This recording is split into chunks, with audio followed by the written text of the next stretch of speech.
Hello అండి. అందరికీ నమస్కారం. సో, నేనొక వీడియో అనేది ట్యాగ్ చేస్తాను. చిన్న పాప పునర్విక శ్రీ అనేది ఆంధ్రప్రదేశ్‌లో ఉంటుంది. తనకి ఎస్ఎంఏ అని ఒక రేర్ డిసీజ్ వచ్చిందండి. అది మీరు చూసే ఉంటారు ఆ వీడియో అనేది. సో, తనిప్పుడు 11 మంత్స్. కానీ తను బోర్లా పడలేదు, నడవలేదు.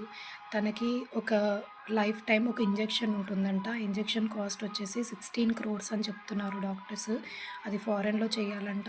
సో, 16 క్రోర్స్ అంటే ఒక మధ్య తరగతి ఫ్యామిలీకి చాలా కష్టం కదా! సో, దాని గురించి ఫండ్స్ అనేది కలెక్ట్ చేస్తున్నారు. మీరు చూసే ఉంటారు. నేను కింద ట్యాగ్ చేస్తాను. తన ఫోటో ఆ పాప ముఖం చూస్తుంటే ఎంత బాధాకరం అనిపిస్తుందసలు. ఒక చిన్న పాప, ఆ పాప ఏం చేసిందసలు? ఇంత అన్యాయం కదా!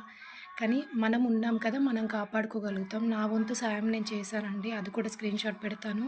మీకు తోచినంత ఒక రూపాయి, రూ. 2 అయినా పర్లేదు, రూ. 1 అయినా పర్లేదు. ఎందుకంటే మన తెలంగాణ అండ్ ఆంధ్రప్రదేశ్‌లో కోట్ల జనాభా ఉన్నారు.